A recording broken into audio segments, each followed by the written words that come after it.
Hello YouTube, welcome to yet another Doomsday Prepper video from Colorado Prepper.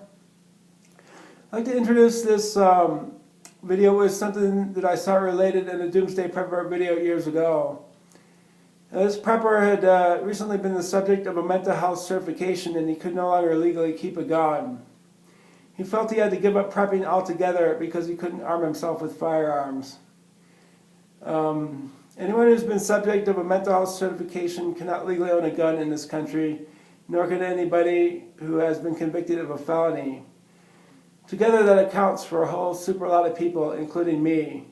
I've had many mental health certifications, though thankfully no felonies, but I've had many mental health certifications, and I cannot legally own a gun. Furthermore, I live in assisted living where I'm not allowed access to knives. The staff keep my knives in the basement. I'm not allowed to access them unless the shit should really hit the fan. But my knives are kept in the basement away from my access. There may be any number of reasons why you end up prepping unarmed, but it's certainly a viable option to prep unarmed. Maybe you've been the subject of a cert, like I said. Maybe you've got a felony on your record, like I said. Maybe you just don't like guns and knives. A lot of people are made uncomfortable by guns and knives. They don't like them. They don't like being around them. They don't like handling them. As for me, I could take or leave guns, but I really love blades. I've been a collector of blades going back years. But here at this assisted living, I'm not allowed access to my blades. The first thing to do if you're prepping unarmed is to acquire alternate cutting tools. Acquire alternate cutting tools. This is a pair of scissors. It's very sharp. It can be used to clip fishing line. It can be used to clip cord. It can be used to clean a fish or other small animal. And it can be used to cut clothing away in the event of an injury. I've also got this. It's a multi-tool card. I keep it in my wallet. It's got a knife edge here, a saw blade here. With this knife edge, I can whittle away bark from a tree and make kindling out of bark. With this saw blade, I can saw twigs and branches. And with this knife edge, I'm pretty sure I could make a spear out of a branch. Just to be redundant, I've got a small, very extremely sharp razor blade. Can be used to cut all the aforementioned things.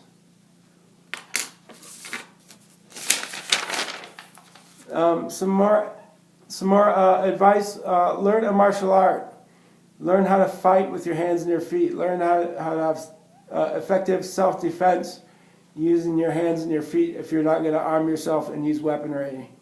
If you study a martial art diligently, you'll be one step ahead of somebody who owns a gun but does not know how to use it. Be open to acquiring weaponry in the field. You may find that you're warmed up to using guns and knives if you're placed in a dangerous situation. And if it's legal constraints that keep you from arming yourself right now, that won't be an issue if the whole of your city turns lawless. Unite with a fellow prepper who will be armed. He or she may have weaponry for you if you come around to decide you want to use weaponry. He or she will provide security. He or she can hunt with firearms. If it's a mental health cert that prohibits you from arming yourself or a felony, pick a trusted person to hold on to your guns.